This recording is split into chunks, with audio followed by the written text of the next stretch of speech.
Hello, welcome back to my channel. In this video, I'll be showing you how to make the paper begonia and the paper prayer plant. You can find all the materials and template linked below the video, and please like and subscribe below as well. First, we'll start with the paper begonia plant, and you could use this template for hand cutting if you don't have a cutting machine, or you could upload the template to Cricut or Silhouette or other cutting machines, and find that linked below the video. I give a couple different versions of the leaves, and you'll need to cut them in a variety of sizes, but have all those varying sizes cut twice, once in a green color cardstock paper, and the second time cut the same version on a burgundy maroon color cardstock paper, which will be used for the back side of each leaf. I made about 12 of these for one full plant, but you can choose to put more or less. First, use gouache paint, or a paint that shows the pigment onto a darker color paper. This gouache paint I'll be linking below the video, and I use a little bit of the yellow and start with a small circle where the cut is made from the template. Then draw a line going down, but trying to find the points on the leaves, so I am going towards the bottom point of the leaf. Then start from the center again and go up towards the top point of the leaf. Always try to go from center to the tip so the brush strokes are thicker towards the center and it naturally thins out as you stroke out. Then I'm going to the right side and adding 2 extra lines starting from the center and out, like you would see a 2 o'clock on a clock and about 5 o'clock. Then same to the left side, adding a line around 7 o'clock and 10 o'clock. Then grab some pure white gouache paint and make dots going around the circle. You can make some dots bigger or smaller, and it should be random. They are not perfect dots and not really symmetrical, so you can just go for it and cover the leaf with dots. You could also pull up some images on the internet with begonias and see how these dots look like. Next is optional, but I like to change up the hue of the overall leaf, and I noticed my real begonia plant has some browning leaves, so I felt like to make it look more organic and real, I wanted to add some darker shades of green and some even add some brown color. And you'll need to use a thicker brush to just paint faster. You'll just have to wait a little longer to let the whole leaf dry after you paint the leaf. I mixed the brown and the green, and it gave a darker green color. When it's dry enough, you can go back and with the fine brush, add your yellow lines going through the center. And with the larger leaves, I like to add extra lines towards the bottom. Don't forget to always try to stroke from the center and go out so that the strokes thin out. Then when you are ready to add your white dots, you could randomly add them on all your leaves and let that all dry.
Once they are all dry, we are going to grab the green side that we painted and the same back piece that we cut in burgundy color and make sure they match up.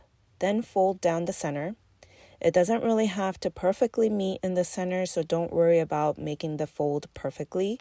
Then I like to shape it by curling out the edges by pinching the sides back.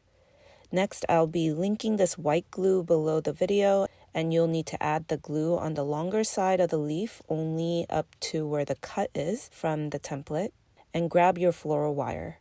You need to add your floral wire on the long side of the leaf and then behind the cut from the template, so the floral wire will be sticking out in the middle on the other side.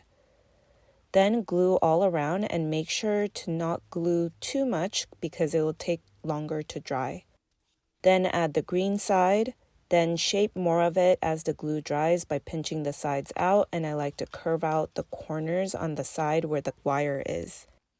When you see the back side, it should look like your wire is coming out in the middle off center of the leaf. Do the same thing to all your leaves, and I made about 12 of them for my arrangement in my pot, but you could do more or less as you go and see how full you want your plant. Next, floral tape each stem, and you could add a thicker stem on one of them to have more of a branch look, and you could add another leaf with the branch, or separately floral tape each one and add them separately in the pot.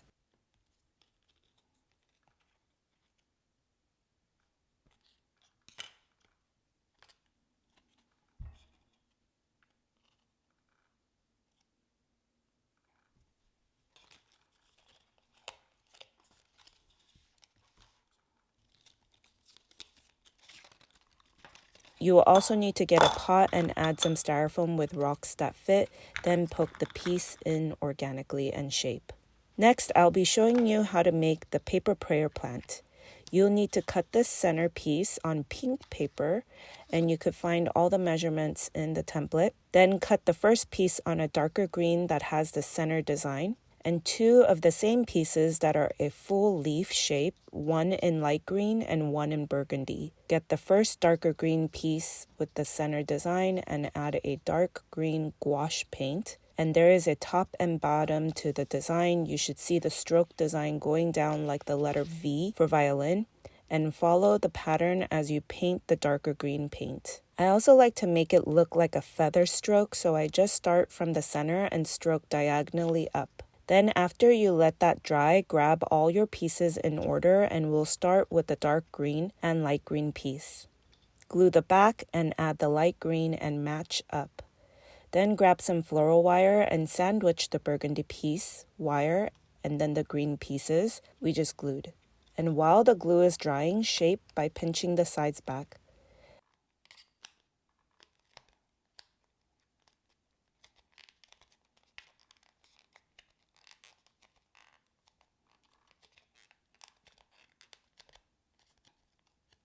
Make sure all the paint is dry before you go on to the next step.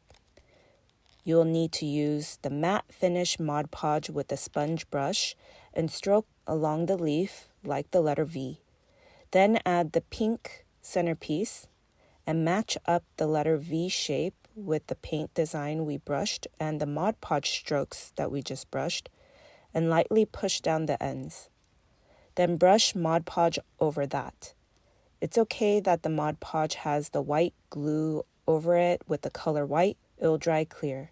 I added some styrofoam in my pot and rocks and let the leaves dry in there. I made about 8 of these leaves, and again, you could do more or less and go bigger or smaller in the leaf size, and try to do a variety of sizes just so they do look different. This template only has one design, but I felt like the varying in size made it look different enough.